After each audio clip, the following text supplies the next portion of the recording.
여도온의 주식 이야기 여의주 오늘도 돌아왔습니다. 최근에 있었던 다양한 소식들 가운데 여러분들 시장 분위기가 좋으면 사실 악재도 묻히기 마련이고요. 시장 분위기가 안 좋으면은 아주 자그마한 악재도 그 개별적인 종목에게는 주가에 아주 큰 하락을 만들게 됩니다. 그래서 오늘 한번 이 이야기를 나눠보려고 합니다. 주제 보여주시죠. 지금 의무 보유 등록이 풀린다. 여러분들 이 내용을 제가 조금 이따가 풀어드릴 텐데 이게 풀리는 게 좋은 게 아니죠. 부담된다라는 겁니다. 그중에서 대표적인 40개 넘는 기업들이 있는데 APR, 파도 이런 종목도 포함되어 있기 때문에 가뜩이나 지금 시장 상황, 주가도 안 좋은데 이러한 물량 부담까지 있는 상황에서 우리가 어떻게 좀 대응을 해야 될지를 한번 여러분과 머리 싸매고 고민해 보도록 하겠습니다. 첫 번째 장 바로 열어볼까요? 자, 의무 보유 등록이 풀리면은 물량 부담에 주가가 하락하느냐에 대해서 한번 고민해 보겠습니다.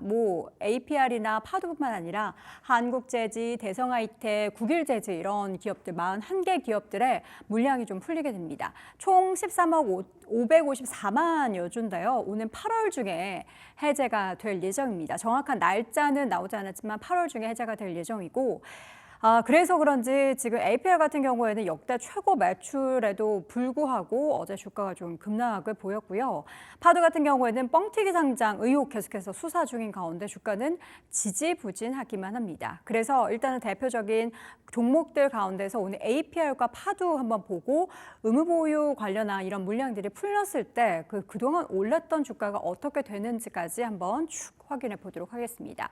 APR 먼저 볼까요? 다음 그림 보면은 뷰티테크 기업인 거 여러분 잘 알고 계시죠? 디바이스도 있고요. 화장품도 있고요. 보면은 굉장히 우리 젠지 세대들에게 인기가 많은 의류 브랜드 널디도 이 기업이 가지고 있습니다. 역대 최대치의 매출을 경신했다라는 겁니다. APR 반기 기준으로 매출의 추이를 담은 차트를 보시면요. 지난 2023년 1, 2, 그러니까 상반기, 하반기 그리고 올해 상반기를 보면은 와 그냥 그래프만 봐도 보이시죠? 월등하게 매출이 올라가고 있고요. 총 규모는 3,044억 원으로 집계가 됐습니다. 2024년, 여기 2자가 빠졌네요. 24년 상반기 매출이 3,044억 원을 기록하면서 또 영업이익은 558억까지 올라갔습니다. 역대 최대 반기 매출을 기록했고 심지어 전년 대비 무려 22%나 증가를 했어요. 내용을 보면은 디바이스나 화장품 관련한 시너지가 상호적으로 작용을 하게 된 거죠.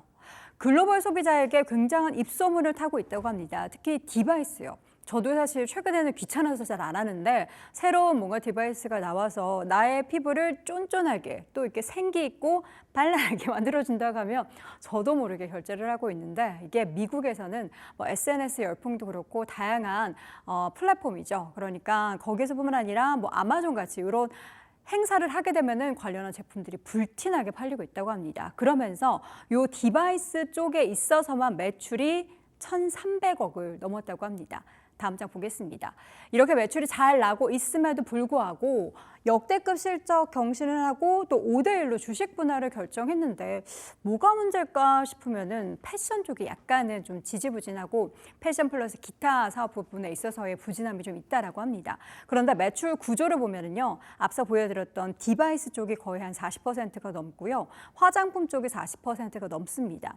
우리 디바이스, 우리 화장품이랑 같이 쓰면은요. 더 잘 흡수되고 효과가 좋아요라고 당연히 광고를 하겠죠. 그러면 이 둘 간에는 시너지가 발생을 해서 매출이 계속해서 불어나는 구조인데 그 외의 것들이 좀 부진하다는 거죠. 근데 매출 구조가 여기가 거의 90%이기 때문에 이 10%는 물론 발목을 잡을 만한 여지가 있긴 하지만 그렇게 크게 신경 안 써도 되는데 5대1 주식 분할 이것도 보면은 물량이 더 많아지는 것에 대한 부담감이 있긴 하지만 결국에는 우리 개인 투자자분들이 더 적극적으로 투자할 수 있는 그런 환경이 마련되니까 좋은 거 아닌가라는 그런 생각도 하게 합니다. 앞서 말씀드렸던 APR의 사업 부문별 매출 추이를 한번 보도록 할게요. 지난 2021년부터 2024년 1분기까지의 추이입니다. 제일 지난 파란색이 뷰티 디바이스 쪽인데요. 보면은 증가 추세를 계속해서 여기 들쑥날쑥하긴 했지만 2023년 대비해서 2024년에는 조금씩 약간은 정체되는 것을 볼 수가 있습니다. 좋다라고는 하는데 이게 아무래도 가격 부담이 좀 있는지라 매출이 약간은 슬로해졌는데 다행히도 화장품 쪽에 있어서의 매출은 늘어나고 있고요. 기타 쪽, 패션 쪽에 있어서는 약간 줄어들고 있습니다. 지금 패션이나 기타 부분에 있어서 매출이 예상보다 더 부진하다라는 부분도 문제로 제기가 되고 있고, 그리고 6월에서 7월 사이에 뷰티 디바이스의 수출 성장률이 좀 저조했대요. 왜 저조했을까라는 그런 생각을 한번 해보면 이게 계절성인가? 그렇지 않은가가 또 향후에 나왔기 때문에 이 부분도 퀘스천 마크를 좀 두고 지켜봐야 될 부분인 것 같고요. 그러나 앞으로 3분기에 화장품 쪽에 있어서의 사업부가 굉장히 기대가 되기 때문에 3분기 실적 회복은 이 화장품이 이끌 것이다로 시장은 일단 긍정적인 포인트도 남겨두고 있습니다. 그리고 하반기에 상반기보다 더 많은 북미에서의 쇼핑 이벤트가 예정돼 있어서 화장품 판매가 늘어날 수밖에 없다라는 게 분석입니다. 5대1로 일단 주식 분할한 거, 액면 분할한 거, 그리고 지금 패션이나 그리고 디바이스 쪽은 약간 슬로해졌지만 화장품에서 있어서 매출이 늘어난 거. 근데 그동안에 약간 뷰티 디바이스 쪽으로 워낙에 특화됐던 APR이기 때문에 요게 슬로해진 게 더 좀 악재로 받아들이게 될지, 아니면은 최근에 화장품 중소형주 기업들 너무나 좋기 때문에 여기에 더 방점을 두고 올라가게 될지는 여러분들이 좀 생각을 해보시고요. 여기에 더하게 물량 부담이 있다는 거, 그래서 주가가 내려가고 있다는 것도 한번 고민해 보셔야 될 포인트가 되겠습니다. 자, 그럼 파도는 어떨까요? APR과 비교하면 파도는 정말 답답하긴 합니다. 뻥튀기 상장이다, 깜깜이 상장이다라고 오명을 지금 쓰고 있는 파도. 왜 이렇게 조용할까? 그러니까 뉴스도 그렇고요, 리포트도 그렇고요. 그 상장하고 나서 얼마나 시끄러웠습니까?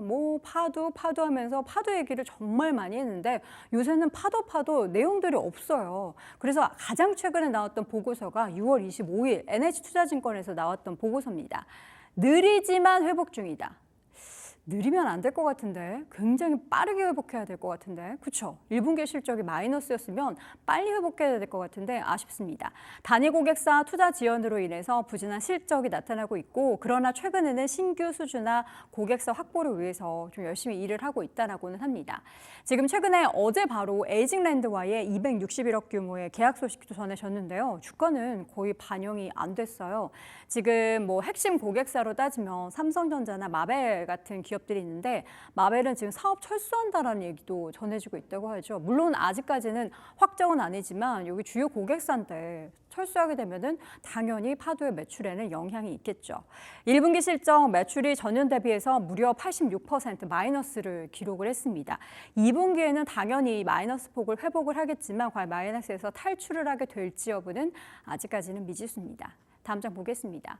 자, 파도의 이러한 문제, 안 그래도 힘든데 여기에 매물 부담까지 있는 상황이잖아요.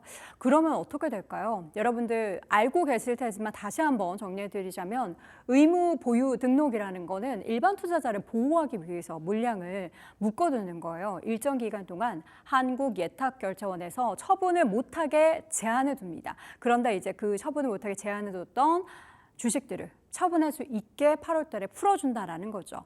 과거에 이런 의무보유 등록이 해제됐을 때의 주가의 움직임을 두 가지 비교해 보자면요. 두산로보틱스 작년 연말 주가 움직이 너무 좋았죠. 이렇게 가파르게 올랐던 주가 움직이, 근데 딱 이제 12월 넘어서면서 1월 달 들어서며 주가가 내려왔는데, 요 내려오는 구간이 바로 의무 보유 등록 해제 일과 맞물립니다. 그리고 나서 주가는 어땠습니까? 사실 모멘텀이 다소 부진했던 부분들과 함께 최근에는 악재까지 쏟아지면서 시장에서는 두산로보틱스에 대해서는 거의 쳐다보지 않고 있는 그런 상황이고요. 또 다른 기업, 최근에 핫했던 마녀공장의 얘기가 좀 다릅니다. 마녀공장은 하락 뒤에 업황 개선 기대감에 주가가 마이너스 대비해서 올라왔는데, 당시에도 똑같이 이제 물량 부담에 있어서 주가는 내려왔습니다. 그리고 나서 약간은 지지부진했다가 올해 봄 들어서면서 주가는 플러스권으로 올라서며 과거 물량 부담이 있었던 데 대비해서 주가는 올라와 있는 상황입니다.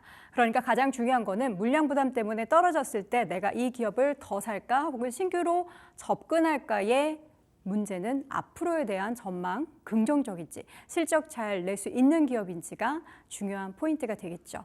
여러분들이 가지고 계신 종목이 과연 이러한 물량 부담이 있는지 없는지 잘 확인해 보시고요. 없더라도 내가 신규 접근할 만한 종목들도 있는지 잘 확인해 보시면 좋겠습니다.